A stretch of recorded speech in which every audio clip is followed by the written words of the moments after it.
యేసు రక్షకుడు, పరిశుద్ధుడు, దైవతనయుడు, నరావతారి, దేవాది దేవుడు. ఆయన జన్మించినప్పుడు అపరాధాల్లో, పాపాల్లో చచ్చినటువంటి మనందరికీ కూడా ఆయన జీవం పోస్తుంది.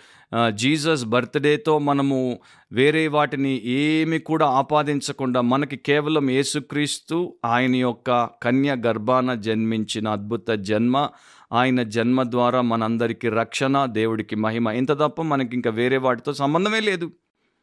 ఆ డేట్ మనకి ముఖ్యం కాదు. ఆ యొక్క ఆచారాలు, దాంట్లో ఉన్నటువంటి వేడుకలు, దాంట్లో చేసేటువంటి తతంగం మనకి సంబంధం లేదు. చేసుకునేవారు రేపు దేవుడికి లెక్క చెప్పుకుంటారు.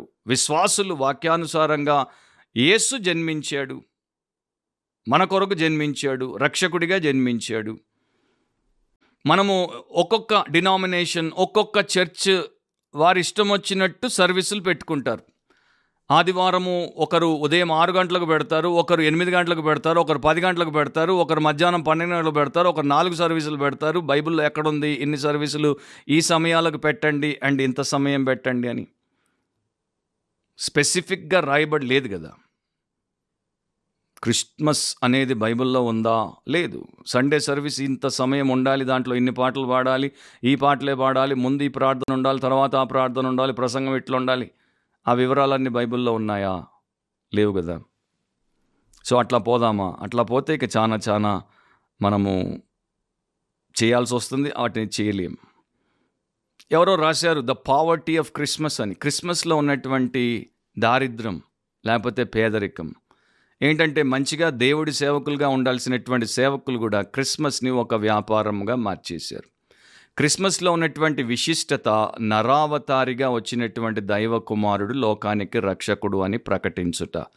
కానీ అది ప్రకటించుటకు వారికి దమ్ము లేదు, వారికి సత్తా లేదు. కేవలం ఇన్కార్నేషన్ ఆఫ్ గాడ్, దేవుడు నరావతారి అయ్యాడు, ఆయనే మనందరికీ రక్షకుడు అని నేరుగా ప్రకటించుట చేత కాదు కనుక దానికి ప్యాకేజ్, దానికి ఒక పర్ఫార్మెన్స్, దానికి ఏవేవో జోడించి వాటన్నింటిని బట్టి మనుషుల్ని ఆకర్షించి వాటి మధ్యలో ఎక్కడో దీన్ని పెట్టేసి చేసేటువంటి వారు ఉన్నప్పుడు ఇక లోకల్ మనల్ని ఎందుకు అన్నారు చెప్పండి.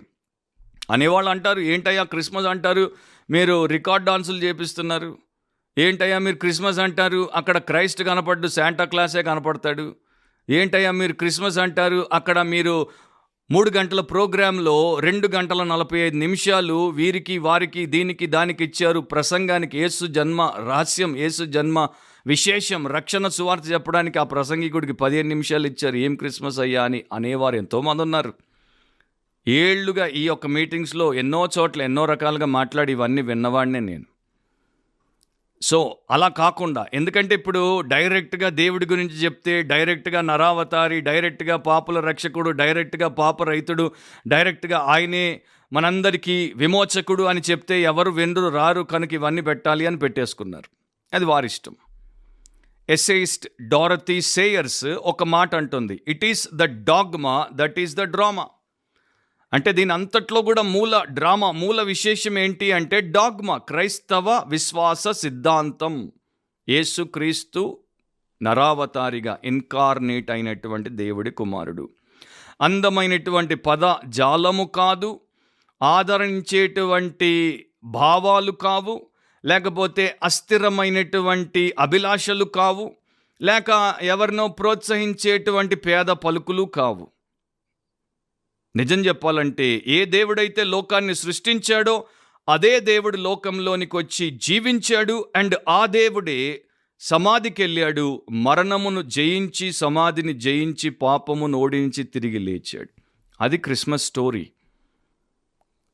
దాన్ని వదిలేసాం మనం, ఏదేదో పెట్టుకుంటూ పోతున్నాం. అందుకనే క్రిస్మస్లో ఉన్న దారిద్ర్యం అని రాశారు. Is then celebrating Christmas a crime or a transgression? అయితే మరి క్రిస్మస్ని జరుపుట నేరమా లేకపోతే అపరాధమా, అపచారమా? బైబిల్ చెప్పట్లేదు. బైబిల్ చేయమని చెప్పదు, బైబిల్ చేయొద్దని చెప్పదు. బైబిల్ ఏం చెప్తుందో చెప్తాను. రోమా 4వ అధ్యాయం 15వ వచనం, for where there is no law there is no transgression. ధర్మశాస్త్రము లేని ఎడల అతిక్రమమును లేకపోవును. సో దాని గురించి ఒక ఆజ్ఞ లేదు గనుక అది ఆజ్ఞ అతిక్రమము, అపచారము, అపరాధము అవ్వదు. సో క్రిస్మస్ని ఎలా చూడాలి? 2 విషయాలు. ఒకటి, దాని యొక్క డేట్‌ని ఎందుకు దేవుడు బైబిల్‌లో నమోదు చేయలేదో మనకు తెలీదు. ఇక దాని గురించి మనం కూర్చొని ఊహాగానం చేయాల్సిన పని లేదు. రెండవది, దాన్ని ఆల్మోస్ట్ 1600 సంవత్సరాలుగా ప్రపంచం జరుపుతూ వస్తోంది. ఇప్పుడు దాన్ని ఆపదు. నువ్వు ఆపినా, నేను ఆపినా ఆపేవారు తక్కువ, ఆపని వారు ఎక్కువ. సో అలా ఉన్నప్పుడు దాన్ని మనము సద్వినియోగము చేసుకొనుట అండ్ దాని ద్వారా దేవుణ్ణి మహిమపరిచి నలుగురికి మేలు చేయుట వివేకం. దాని గురించి కూర్చొని దాని గురించి విమర్శించుట, దానికి వ్యతిరేకంగా వాదులాడుట కన్నా. అండ్ ఇది ప్రతి వ్యక్తి మనస్సాక్షికి అండ్ దేవునితో వారికి ఉన్న సంబంధానికి సంబంధించిన అంశం. రోమా 14:23లో అందుకే వాక్యం అంటోంది, అనుమానించువాడు తినిన ఎడల విశ్వాసము లేకుండా తినును కనుక దోషి అని తీర్పు నొందును. విశ్వాసం మూలము కానిది ఏదో అది పాపం. సో మీకు విశ్వాసం లేకపోతే చేయకండి. విశ్వాసం ఉన్నోళ్ళని చేసుకొనివ్వండి. వాక్యానుసారంగా వాళ్ళు చేసుకుంటే నో ప్రాబ్లం. వాక్యానికి వ్యతిరేకంగా, దేవుడికి వ్యతిరేకంగా ఎవరు చేసినా అది నేరమే, అది పాపమే, అది ఘోరమే. దాన్ని ఎవరు సమర్థించరు. డాక్టర్ మతీన్ ఇలాస్ అనే ఆయన సౌదీ అరేబియాలో పెరిగాడు. సౌదీ అరేబియా ఇస్లామిక్ కంట్రీ, చాలా కఠినమైనటువంటి కంట్రీ మనందరికీ తెలుసు. కాకపోతే అక్కడ ఉన్నటువంటి వెస్టర్నర్స్ని, పాశ్చాత్య దేశస్తులను, బ్రిటిషర్స్ని, అమెరికన్స్ని వారు క్రిస్మస్ జరుపుకోవడానికి వారి యొక్క ఆయిల్ కంపెనీ కాలనీస్లో అనుమతినిచ్చారు. కాకపోతే ఒక షరతు పెట్టారు. దాంట్లో మీరు అది జరిపినప్పుడు క్రిస్టియన్గా అది కనిపించకూడదు, అంటే క్రైస్తవ్యానికి సంబంధించిందిగా కనిపించకూడదు. డెకరేషన్ కానీ లేకపోతే దాంట్లో మెసేజ్ కానీ క్రిస్టియన్గా కనిపించకూడదు. సో డాక్టర్ మతీన్కి, ఆయన యవనం నుండి అక్కడే ఉన్నాడు కనుక, వారి యొక్క క్రిస్మస్లు ఎట్లా ఉండేవంటే దాంట్లో రెయిన్డియర్ ఉండేది, స్టార్స్ ఉండేవి, కలర్ఫుల్ లైట్స్ ఉండేవి, స్లై బెల్స్ ఉండేవి, పార్టీస్ ఉండేవి, డెకరేటెడ్ ట్రీస్ ఉండేవి, కేక్స్ ఉండేవి, కుకీస్ ఉండేవి, నానా రకాలు ఉండేవి. కానీ క్రైస్ట్ ఉండేవాడు కాదు. ఎందుకంటే సౌదీ అరేబియా యొక్క ఆంక్ష. అట్లా కొన్ని సంవత్సరాలు అయిపోయిన తర్వాత అతనికి తెలిసి వచ్చింది, క్రిస్మస్ అంటే ఇది కాదు, క్రిస్మస్ అంటే ప్రేమ. దేవుడు మనల్ని ప్రేమించి తన కుమారుణ్ణి మనకు అనుగ్రహించాడు.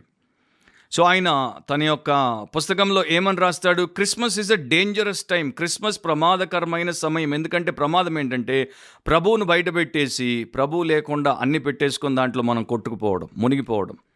అది ఇప్పుడు చాలా చోట్ల జరుగుతుంది ప్రపంచవ్యాప్తంగా. దాన్ని ఎవరైనా తప్పుపట్టాలి, దాన్ని మనం అందరం ఖండించాలి. ఎందుకంటే దానికి క్రిస్మస్కి సంబంధమే లేదు, క్రైస్టే లేడు దాంట్లో, క్రైస్ట్ యొక్క వెయిటే లేదు దాంట్లో. సో రియల్ క్రిస్మస్ని మనము ఎప్పుడు మర్చిపోతాం, ఎప్పుడు వదిలిపెడతామంటే ఆ యొక్క ఉత్సవంలో పడిపోయినప్పుడు, దాంట్లో విందులు చేసుకుంటూ, దాంట్లో మనకు కావాల్సినట్టు మనం అన్నీ చేసుకుంటూ ఉండిపోయినప్పుడు. డాక్టర్ మతీన్ ఏమంటాడు, దేవుడు చర్మమును తొడుక్కొని శరీరధారిగా మన మధ్యకు వచ్చాడు, మనకు దేవుని యొక్క హృదయమును, దేవుని యొక్క మనస్సును చూపించుటకు. కనుక మనము క్రిస్మస్లో ఉన్నటువంటి ప్రమాదాన్ని పసిగట్టకపోతే మనము దాన్ని కోల్పోతాం. అంటే యేసుక్రీస్తును, దేవుణ్ణి తెలుసుకోవడం అనేది కోల్పోతాం. సో ఇప్పుడు నిజంగా మనం యేసుక్రీస్తులో ఉన్నటువంటి విశేషాన్ని క్రిస్మస్లో గుర్తిస్తే, ఆయన నరావతారి అయినటువంటి దేవుడు అని గమనిస్తే, మన జీవితాన్ని ఆయనకు అప్పగిస్తాం, ఆయన చిత్తానికి మనల్ని లోపరుచుకుంటాం. అండ్ మన స్వంత పాత జీవితానికి, దేంట్లో అయితే పాపములు చేస్తూ బతికామో, స్వంత అజెండాలతో బతికామో, వాటన్నిటిని తెచ్చేసి దేవుడి యొక్క ఆపరేటింగ్ టేబుల్ మీద పెట్టి వదిలేస్తాం. దాన్నే ఇంకో రకంగా చెప్పాలంటే సజీవ యాగంగా పెట్టేస్తాం. ఇక ఫైనల్ పాయింట్, మూడవది, ట్రూలీ నీడెడ్. అవసరమా? నిజంగా అవసరమా? ఇది బైబిల్ నేను ఇంతకుముందు చెప్పినట్టు చేయమని చెప్పదు, చేయొద్దని చెప్పదు. అది మీరు ప్రార్థనాపూర్వకంగా మీకున్నటువంటి వాక్య వివేకమును బట్టి తీసుకోవాల్సినటువంటి నిర్ణయం. కాకపోతే రోమా 14వ అధ్యాయంలో ఒక గొప్ప పాఠాన్ని, దేవుడు సత్యాన్ని నేర్పిస్తాడు. అది మనందరం తెలుసుకోవడం మంచిది. దీన్ని లా ఆఫ్ లిబర్టీ అంటారు, స్వతంత్రమునిచ్చు నియమం. లేకపోతే దేవుడు మనిషికి మధ్యలో ఉన్నటువంటి భిన్నాభిప్రాయాలను బట్టి ఎవరెవరికి ఎట్లాంటి స్వాతంత్రం ఇచ్చాడో దానికి సంబంధించిన సత్యం. చదువుతాను, వినండి. 2వ వచనం నుండి, ఒకడు సమస్తమును తినవచ్చునని నమ్ముచున్నాడు, మరి ఒకడు బలహీనుడై ఉండి కూరగాయలనే తినుచున్నాడు. జాగ్రత్తగా వినండి. తినువాడు తినని వానిని తృణీకరింపకూడదు, తిననివాడు తినువానికి తీర్పు తీర్చకూడదు. ఏలయనగా దేవుడు అతనిని చేర్చుకొనెను. ఒకడు ఒక దినము కంటే మరి ఒక దినం మంచి దినమని ఎంచుచున్నాడు, మరి ఒకడు ప్రతి దినమును సమానముగా ఎంచుచున్నాడు. ప్రతివాడు తన మట్టుకు తానే తన మనసులో రూఢీపరుచుకొనవలెను. దినమును లక్ష్యపెట్టువాడు ప్రభు కోసమే లక్ష్యపెట్టుచున్నాడు. తినువాడు దేవునికి కృతజ్ఞతాస్తుతులు చెల్లించుచున్నాడు కనుక ప్రభు కోసమే తినుచున్నాడు. తిననివాడు ప్రభు కోసం తినుట మాని దేవునికి కృతజ్ఞతాస్తుతులు చెల్లించుచున్నాడు. మనలో ఎవడును తన కోసమే బ్రతుకడు, ఎవడును తన కోసమే చనిపోడు. మనము బ్రతికినను ప్రభు కోసమే బ్రతుకుచున్నాం, చనిపోయినను ప్రభు కోసమే చనిపోవచ్చున్నాం. కాబట్టి మనం బ్రతికినను చనిపోయినను ప్రభు వారమై ఉన్నాం. సో ఒక ఆయన మాంసం తింటున్నాడు, ఒక ఆయన కూరగాయలు తింటున్నాడు. కనుక మాంసం తినేవాడు మాంసం తినొచ్చు, కూరగాయలు తినేవాడు కూరగాయలు తినొచ్చు. కూరగాయలు తినేవాడు మాంసం తినేవాడిని తప్పుపట్టొద్దు, మాంసం తినేవాడు కూరగాయలు తినేవాడిని తప్పుపట్టొద్దు. అట్లా దేవుడిద్దరిని అంగీకరించాడు కనుక మనము ఆ విషయాల్లో ఆ యొక్క లిబర్టీని దేవుడిచ్చాడు కనుక తప్పు పట్టకూడదు. సో మేము ఏమి సపోర్ట్ చేయట్లేదు అంటే ట్రెడిషన్స్, ఆచారాలను, ప్రపంచ ధర్మానికి సంబంధించినటువంటి పోకడలను, వారు చేసేటువంటి అన్య విషయములను మేము సపోర్ట్ చేయట్లేదు. ఈ పండుగను పండుగగా చేసేటువంటి విషయాన్ని మేము సపోర్ట్ చేయట్లేదు. విస్తృతంగా దానికోసం ఖర్చు పెట్టడం, తినడం, తాగడం, తోలడం ఇవన్నీ కూడా మేము ఖండిస్తున్నాం. దాంట్లో స్వంతము అనేది ఉపేక్షించబడకుండా ఉండకుండా ఉండే ఏ అంశమునైనా సరే ఖండిస్తున్నాం. కాకపోతే దాంట్లో మేము కోరేది, మేము భావించి చేసేది ఏంటి అంటే ఆయన్ని సంతోషపరచుట, ఆయన్ని స్తుతించుట, ఆయన్ని సువార్త ద్వారా అందరికీ ప్రకటించుట, ఆయన్ని మహిమపరచుట. దూతలు ఏం పని చేశారో అదే పని మేము కూడా చేయదలిచాము. అందుకనే మేము క్రిస్మస్ని చేసినప్పుడు ఈ ఉద్దేశంతో, ఈ భావంతోనే, ఈ లక్ష్యంతోనే చేస్తాం. దూతలు ఏం చేశారు? లూకా 2:13-14. వెంటనే పరలోక సైన్య సమూహము ఆ దూతతో కూడా నుండి సర్వోన్నతమైన స్థలములలో దేవునికి మహిమయు ఆయనకిష్టులైన మనుషులకు భూమి మీద సమాధానమును కలుగునుగాక అని దేవుని స్తోత్రము చేయుచుండెను. సో దూతలు యేసుక్రీస్తు యొక్క జన్మను గురించి ప్రకటించారు అండ్ దానిని బట్టి స్తుతించారు. గొప్పగా దేవుడి యందు హర్షించి ఆయన్ని మహిమపరిచారు. స్పర్జన్ భక్తుడు కూడా ఈ రకముగా క్రిస్మస్ని చేసుకొనుటను సమర్థించాడు. అలాగే చేసుకోవాలని ఆయన కూడా తన ప్రజలకి చాలా బలంగా చెప్పేవాడు. సో మనము క్రిస్మస్ చేసుకుంటే అట్లా చేసుకోవాలి. మన ఉద్దేశం ఏంటి అనేది చాలా ముఖ్యం. చెడు ఉద్దేశంతో మంచి పని చేసిన, మంచి ఉద్దేశంతో ఇతరులు చెడుగా ఎంచినటువంటి పనిని చేసిన దేవుడు మెచ్చుతాడు. 1 కొరింథీ 13:1-3 వరకు మీరు తర్వాత చదువుకోండి. గొప్ప కార్యాలు, ఘనకార్యాలు, మనుషులందరూ మెచ్చేటువంటి హర్షణీయమైనటువంటి కార్యాలు. కానీ వాటి గురించి రాసినప్పుడు పౌలు ఏమంటాడు? ప్రేమ లేనివాడనైతే, ఇవి నేను చేస్తూ కూడా ప్రేమ లేనివాడనైతే వ్యర్థుడను, ప్రేమ లేనివాడనైతే నేను మరి ప్రయోజనము లేని వానిగా ఉండిపోతాను అని అంటాడు. సో దాంట్లో మోటివేషన్ ఏంటి? ఆయన చెప్పినట్లు నేను బీదల పోషణ కొరకు నా ఆస్తి ఇచ్చిన, కాల్చబట్టకు నా శరీరమును అప్పగించిన, అది నేను ప్రేమ లేకుండా చేస్తే వ్యర్థం అంటున్నాడు. కానీ ప్రేమతో చేస్తే దానికి అర్థం ఉంది, దేవుడు దాన్ని మెచ్చుతాడు. సో మోటివేషన్ అనేది చాలా ముఖ్యం. ఆ మోటివేషన్తో మనము దీన్ని చేయొచ్చు. సో సెలబ్రేషన్ అనే కన్నా, క్రిస్మస్ని సెలబ్రేషన్ అనే కన్నా కమెమొరేషన్ అంటే ఇంకా బాగుంటుంది. అంటే మేము ఒక ఉత్సవాన్ని, సంబరాన్ని, పండుగను చేస్తున్నామనే కన్నా యేసు జన్మ దినమును మేము జ్ఞాపకము చేసుకుంటున్నాం, దాన్ని మీకు ప్రకటిస్తున్నామంటే, ఆరాధిస్తున్నాం, దేవుడిని ఆరాధించి మిమ్మల్ని కూడా ఆరాధించమని చెప్తున్నామంటే అంత బాగుంటుంది. కొలస్సీ 3:17లో మరియు మాట చేత గాని క్రియ చేత గాని మీరేమి చేసినను ప్రభు అయిన యేసు ద్వారా తండ్రి అయిన దేవునికి కృతజ్ఞతాస్తుతులు చెల్లించుచు సమస్తమును ఆయన పేరట చేయుడి. మరి దీంట్లో మనము ఆ రకంగా క్రిస్మస్ని దూతలు చేసినట్టు, దేవుడు మెచ్చేటట్టు మనం చేస్తే దేవుడు దాన్ని తప్పుపట్టడు, అంగీకరిస్తాడు అనేది మనకు చూపిస్తున్నాడు. సో 3 మాటలు చెప్పి నేను ముగిస్తాను. ఒకటి, క్రిస్మస్ టైంలో మనకి ఉండాల్సింది ఏంటి అంటే వండర్ అబౌట్ క్రైస్ట్. క్రీస్తుని గురించి ఆశ్చర్యపొండి, క్రీస్తుని గురించి అబ్బురపడండి, క్రీస్తులో ఉన్నటువంటి గొప్ప విషయములను తెలుసుకోవడానికి ఆ సమయాన్ని గడపండి. ఆయన నరావతారం, ఆయన పాపము లేకుండా కన్య గర్భాన జన్మించుట, ఆయన పాప రహిత్యమైన జీవితం, ఆయన బోధ, ఆయన అద్భుతం, ఆయన పరిచర్య, ఆయన శిలువ మరణం, ఆయన భూస్థాపనం, ఆయన పునరుత్థానం, దీని గురించి మీరు ధ్యానించి ఆలోచించి బ్రతకండి. చాలా అద్భుతంగా ఉంటుంది. కొంతమంది స్కాలర్స్ క్రిస్మస్ డేట్ని కూడా సెట్ చేశారు. September 29, 5 BC అని చెప్పారు. ఎందుకంటే వారు వేసినటువంటి లెక్కల ప్రకారం యూదుల పండుగ అయినటువంటి పర్ణశాలల పండుగ ఆ సమయంలో మరి వారు నిర్వహించుకుంటారు. కనుక యేసుక్రీస్తు ఫీస్ట్ ఆఫ్ ట్యాబర్నకల్స్ లాగా మన మధ్యలో కేజేవి జాన్ 1:14 చెప్పబడినట్లు తెలుగు బైబిల్లో కృపా సత్య సంపూర్ణుడిగా మన మధ్య నివసించను అంటే ట్యాబర్నకల్డ్, లేకపోతే గుడారముగా మన మధ్యలో వచ్చి వెలిసెను అన్న అర్థం ఉంది కనుక, పర్ణశాలల పండుగ అప్పుడు జరుపుకుంటారు కనుక సెప్టెంబర్ 29 ఆ రోజున ఆయన కూడా మన మధ్యలోనికి వచ్చి ఒక గుడారం వేసుకోబోతున్నాడు, అలా ఉండబోతున్నాడు, నివసించబోతున్నాడు కనుక ఆ టైంలో జరిగి ఉండాలి అని కొంతమంది అన్నారు. ఇంకొంతమంది ఏమన్నారంటే సెప్టెంబర్ 29న ఆ టైంలో ఆయన పుట్టి ఉండాలి అని అనుకుంటే దాని నుండి 9 నెలలు వెనక్కి వెళ్ళండి, ఎందుకంటే నవమాసాలు మోసి బిడ్డను కనాలి కదా. 9 నెలలు వెనక్కి వెళ్తే డిసెంబర్ 25 వస్తుంది. సో పండితుల అభిప్రాయం ఏంటంటే, అంటే డిసెంబర్ 25న యేసు జన్మించకపోయినా యేసు అనేటువంటి దేవుని కుమారుడు కన్య మరియ గర్భములో ఆ రోజున దేవుడు మరి పడేటట్టు చేశాడా, అంటే ఆ రోజున దేవుడు మానవుడు అయ్యేటువంటి బీజం పడిందా? ఇట్లా పండితులు చాలా రకాలుగా చెప్తారు, రాస్తారు, ఇక వాటికి అంతమే లేదు. కానీ స్టూవర్ట్ బ్రిస్కో అన్న మాటలు నాకు చాలా నచ్చాయి. ఆయన ఏమన్నాడంటే, spirit of Christmas needs to be superseded by the spirit of Christ.